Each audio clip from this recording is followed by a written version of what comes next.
This is the podcast that we ask our guests from in front and behind the camera, how did they get their foot in the door? What was the key to unlocking their success? What's their story? Our guest today is a grafter, a Bafta Nominated actor who might be your favourite character from The Office, and since then, he's gone on to appear in the 3 highest grossing franchises of all time: Harry Potter, Guardians of the Galaxy, and Star Wars. We chat about why Robert Eggers doesn't rate The Witch, losing control in front of Spielberg, living the dream on set with the Coen brothers, where he gets his iconic voice, and becoming a Marvel villain. Our guest today is actor Ralph Ineson. First of all, I'm a big fan, man, so thank you for taking the time. You've had an incredible career, 160 credits on IMDb, which IMDb, you never know how kind of accurate that is, but I was like really glad to see that you've been cast in this and it is a really big part. And I was like, this is wicked, because you're like a actor that's been around since the 90s, you've been grafting, getting smaller parts, bigger parts, and just to see that growth of your career, is it mad to look back now and think, yeah, I'm the bad guy in a Marvel movie now? It is a little bit, because, I've been doing it 33 years and it's, things moved relatively slowly for the first kind of 20 years. This last 10 years, I've been doing more American work and more film work. Things have started very, very quickly. So, or it feels very quickly to me, even though it's over 10 years.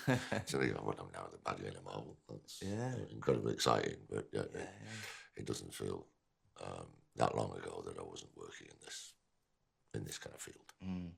Well, in terms of, Marvel, Fantastic Four, it's a whole world that's been around for many years. There's been different iterations of films and there's been cartoons, comic books. Is it something you were familiar with, or did you kind of dive in once you got the part? Bit of both. I remember them from when I was a kid. My son's 25. I've been through all the films as the various iterations of this century with him as a kid, and bought all the toys and all that kind of thing. So I knew about it, but when I was told that I was going to meet Matt to chat about the Fantastic Four, about 5 days before, my son sent me down and gave me a proper boot camp. And then when I got the part, another month, like really teaching me all the ins and outs. That's really handy. Yeah, handy to have that source. Very handy. That's brilliant. I'd love to ask as well, we kind of touched on it there, like, the start of your career being in the 90s and, kind of the grafting side of it at the beginning. And the fact you said the first 20 years was, it was stop, start, hard, smaller parts, and it's only in the last 10 years. That gives me hope. I'm sure it gives a lot of actors hope that, just to keep going. Yeah. Do you have any advice for fellow actors that are sort of starting out and trying to get those first few jobs? I always thought when I started, I came into business with zero expectations. I didn't go to drama school or anything like that. I kind of fell into it whilst I was a teacher a few years after studying theatre at university. So I was always kind of in and around it, but never really fell into it. So I never really had much expectations. So I didn't have a lot of expectations. I just did the work in front of me as honestly as I could and as well as I could, hoping that I'd get some paid work in my first year. And I just took it year by year. And I've always kind of had that attitude. I love the business. I love making films. I love making television. I'm not particularly prolific in the theatre anymore because I prefer to make something new every day. That's what I love about film and TV. It's just be honest and honest, work hard, and listen. It's the most important thing with acting. Acting's all about listening. Being an actor is about all sorts of things. It's about keeping yourself sane, finding healthy things to do with your mind when you're not working. That's as important as anything else to any actor. It's like, you could be going to the gym, you could be running, or you could be sat in the pub. There's very different outcomes with those three things. Yeah. You know what I mean? So keeping yourself mentally healthy is probably the most important thing, I'd say, after 33 years in the business. Yeah, of course. You've survived and you're doing so well now. I love film and sit down and watch movies. The only thing about being an actor and then watching films is that you're seeing all the other actors that are working, especially if you're watching new films. And that can be quite a tricky thing. You're like, I need to find another hobby, because otherwise I'm just looking at the guys and girls that are getting the jobs. Yeah. Do you have any sort of hobbies that help you? Do you write maybe, or play golf, or things that take your mind off? I've always been very much a dog person. I only actually own one dog at the moment, but I work with a lot of dogs, and I've always had dogs. So yeah, they're kind of my outlet, I think. So like walking and taking them out. And sport as well. I like watching sport. I don't play much anymore. But yeah, stuff like that. So you mentioned there that you didn't go to drama school and starting, but where did that love of performance come from? Was it an influence from your parents, or were you a kid when you kind of got invested in it? I'm not sure. I think I always was. I was an only child, and I was quite a lonely child, quite an imaginative child. I think it kind of comes from that, really. You know, I went to school which didn't do drama as a subject or anything, and there were plays that were put on each year, so I always tried to get involved in those. But it wasn't somewhere that really encouraged that kind of thing. So it wasn't until I kind of went away to university that I was studying theatre studies and, you know, doing rehearsals and workshops and really enjoyed it. So I started to think about it then, but was never really encouraged to think that there was any way of making a living out of being a professional actor. So it never really crossed my mind until I worked with Robson Green. Yeah. In '92, he was the only professional actor playing, and he was playing Jesus in a thing called the Mystery Cycle. They've done it every year, every 4 years since the Middle Ages in York. Used to be on wagons going around the town. This year it was in the Theatre Royal, and Robson was playing Jesus. And we kind of got on well. I was about 23 at the time. I was a teacher. And he basically said to me, he said, you're good at this, you like this. You don't see yourself as being a teacher the rest of life, do you? And I said, no, I didn't. And so he persuaded me to just have a go. So I jacked my job and moved to London like Dick Whittington. Wow. And I got a job in First Night with Richard Gere and Sean Connery. Because I could horse ride, like within about 6 or 8 months of giving up teaching. So it was one of those really fluky things. You know? All the other actors are kind of going, "What? So you didn't go to drama school? Just walked in." Yeah. So you could ride a horse, because that's one of the ones that a lot of actors lie about, and then they get on set and they're like, "Oh my God, I've got to try and." It's the most beautiful thing. Because you go to there's a guy called Gerard Napruce. And his family, they run a thing called the Devil's Horseman, and they do the horses for most, like Game of Thrones. They worked on that film, that First Night, and I worked with them in '94 or whatever. And they have a ranch up near Milton Keynes, and you go from King's Cross, or by train, you get picked up by Gerard in the van, and you go to go for your riding tests. It's the funniest thing that's happened to me twice. I've gone and I've had for insurance, you have to go to prove that you can ride. So that's fine, I'll go and do that. And I go and have a ride around with Gerard or whatever, or his son Daniel. But you see the ones who can't ride, they're like white with fear because they've blagged it all the way to this point, and they think they've got the job. And now they go, okay, now you go to your riding test. And they're like, oh. They're like, there's a test. Sorry, oh dear. I couldn't remember what we were doing there. That's brilliant. Yeah, so and you can spot them a mile off the actors who've overblagged it. Yeah, I've been there. I did a film a few years back, and the riding test thing. You get there, and there's this horse, and they were like, "Oh, this is Russell Crowe's horse from Robin Hood." I'm thinking, "Oh my God, the horse looks like it's ready to go." You know, and they're like, "Just pop on the horse." And first thing I did was because I was in a Western, I grabbed the reins in the wrong way, and they were like, "Have you?" I think it's a minute straight. You do that, they're like, "You haven't even seen a horse." I was like, "Oh God." I mean, there's so many things, isn't there? Being an actor, you have to kind of blag.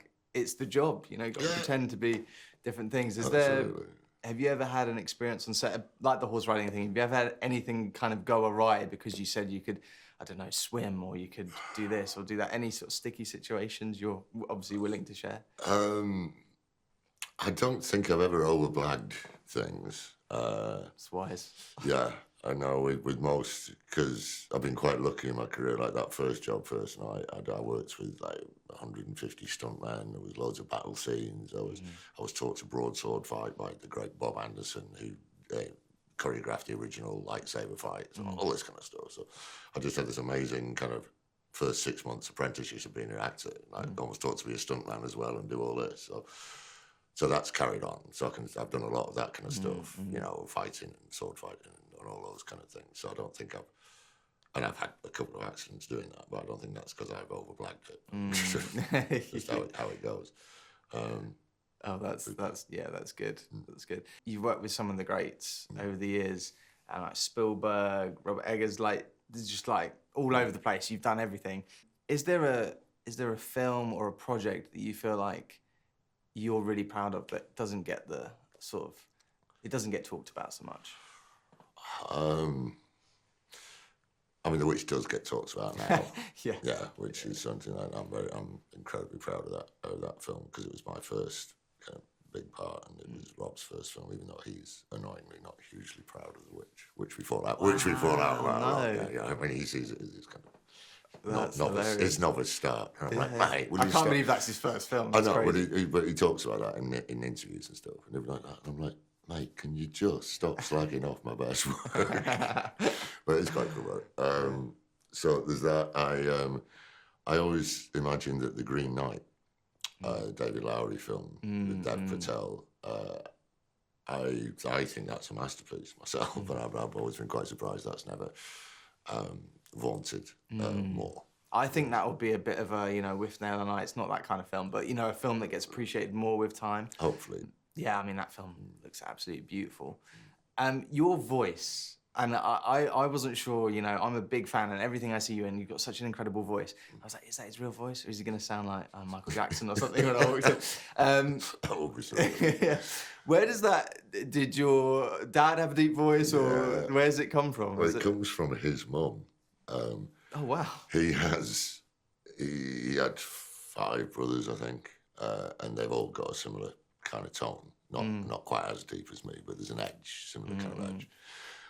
And his mum was, she's about 5'9", and for her generation, that's a huge woman. She had I think I get my nose from her as well as my voice. But she sounded like Lily Savage. Remember Paul O'Grady's? Yeah. All right there, kid. Yeah. And she was a Scouser as well.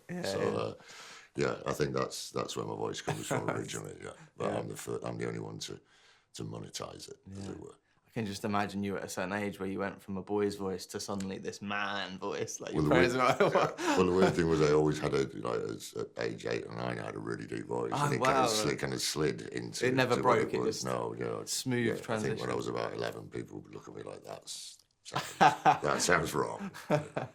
Do you have a film or any sort of TV that you grew up watching that influenced you and made you kind of want to be like, oh, that's cool, I want to go and do that? Were there any films that kind of influenced you growing up? I think I had a moment in Santa Fe when I was filming the Ballad of Buster Scruggs, and I was walking back from set, and I was playing like the Man in Black. Coolest thing, coolest costume. I just finished doing this really cool scene in a Joel Coen, Coen Brothers, that was, movie, and I'm playing a cowboy in Santa Fe, and I was walking back, and I was just like, oh. It was just like, this is what I've always wanted to do. Yeah. And I think it was that. It was like being a cowboy on that, and I think it probably harks back to being a kid and watching westerns with my dad. He used to watch all the John Wayne and all those westerns as a kid, and I think that's probably actually what started. That's what I always actually wanted to do, was pull my gun out of a holster and ride it. Ride a horse, which you can do already. That's great. Do all that stuff. So I think that's probably where I started. Doing a western and doing it with the Coen brothers is getting a phone call like that is pretty cool. Yeah. Have there been, I mean, that sounds like it was a moment in your career where it felt like a kind of gear change where you're like, wait a minute, I'm doing this film. Yeah. What was the first kind of job that you went, oh, right, I'm in the right place, I'm doing the right thing, and this is actually working at the moment? Yeah, I think it probably when went to New York on the press tour for The Witch when it came out a long time ago, and it had a certain buzz around it, and I knew people were watching it, and I got a phone call going, can you go see Ellen Lewis? Like Tribeca, it's like Scorsese and Spielberg. Yeah, well, she's huge. Yeah, biggest casting director in the world. And again, you kind of go, it's white enough, isn't it? Really? Yeah. Well, I just happened to be in New York, and Ellen Lewis wants to see me. Yeah. So I'm like, all right. So I got down, and genuinely kind of goes, so Stevie's got a part for you. Wow. And I'm like, so yeah, I sat there, and Ellen Lewis kind of going, well, Stevie would like you to play this. Is that okay? You kind of go, I thought, well, yeah, I'm obviously on the right track at that point. Holy, Yeah. Moments like that is obviously a huge opportunity, amazing thing, but is it a little bit pants moment when you get on set and you've got to then, or are you just in character, it's kind of, you're ready? I think, no, especially with him, he's the most starstruck I think I've ever been with a human being. The two of us there, me and my partner, and we're doing it, and he'd come in and give you notes, and your brain would just be going, "Oh my God, that's Steven Spielberg speaking to me,"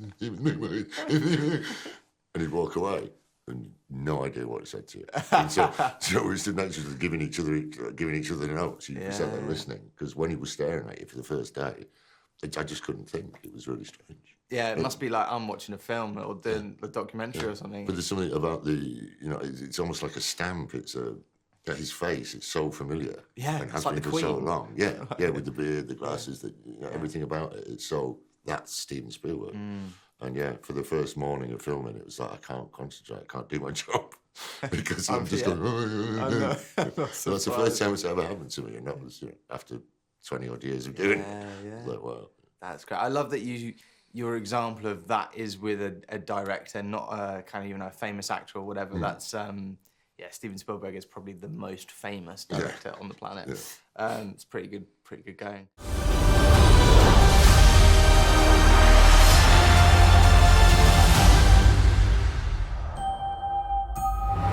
I mean, you are the big bad in this character. He's basically the Thanos of this film.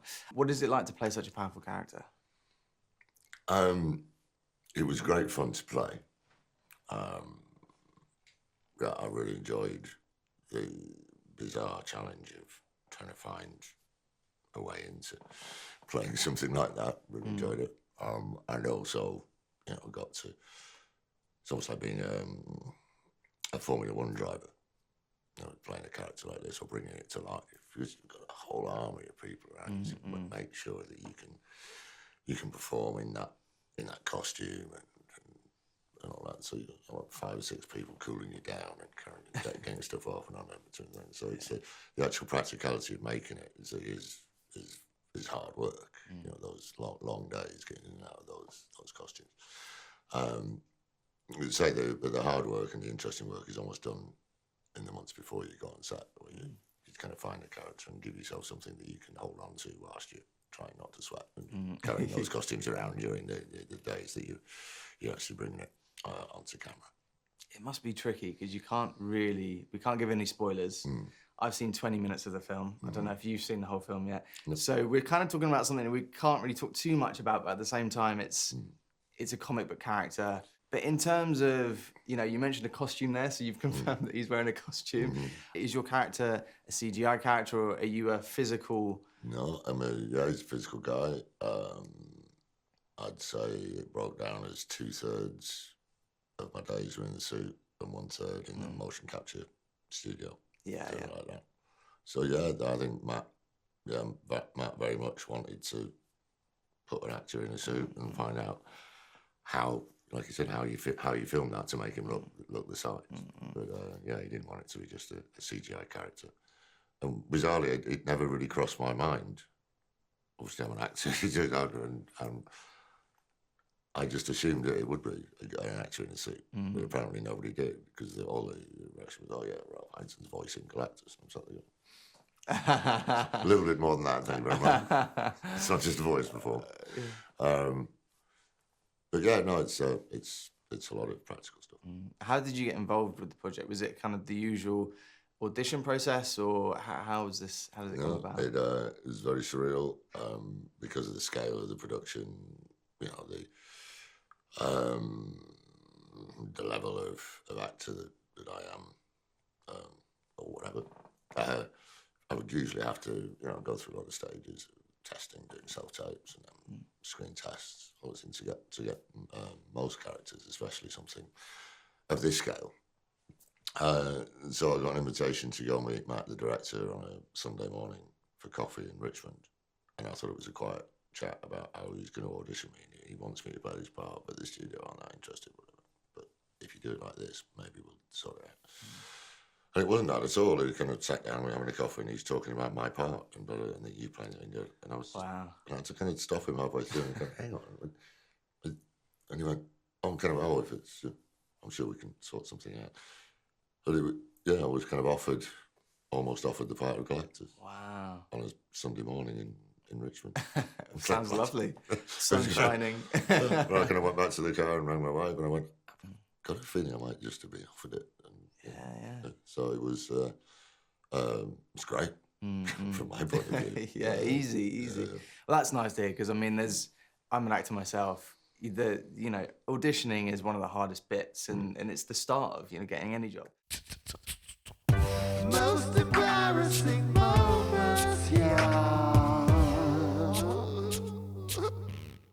We've all gone through horrendous audition moments. Do you have any early on audition stories that you're willing to partake? I mean, tell us about, because they are sometimes Yeah, I awful. mean, when I finally got a voiceover agent and could ring my acting agent and go, I am never doing a commercial audition again, that was one of the best days of my life, because they are hell. Yeah, audition. Yeah, I mean, it's been done amazingly on various comedy sketches before, but you can't overwrite how stupid some of those ones are. I'm not going to, because you'll have heard a million funnier, better ones. So there's a whole mound of them. The one on YouTube with the guy. Is it the one where he's like, no, just leave the ground, levitate? Yeah, I can't remember. They what get that's attacked called. by the eagle from above and all It that. is so true, though. The things But you they get are asked so to do is just ridiculous. mental. Yeah. One of my a friend of mine, he had an audition. It was a commercial, and he decided. I think sometimes when the adrenaline gets you, and they go like, "Can you do gymnastics? Have you got any sort of?" And he's like, "Yeah." He just decided to commit to doing his first backflip. And just landed on his head, and I was like, "Wow, you really you just went for it, man." And you know what? Sometimes that works. Sometimes Performance energy is really not that powerful, is it? It's not going to save your life. No. If you enjoyed this episode and you want to support us, get early access and exclusive content, all ad-free, click and join the Life in Film YouTube channel and become a member now. Thank you to our guest Ralph.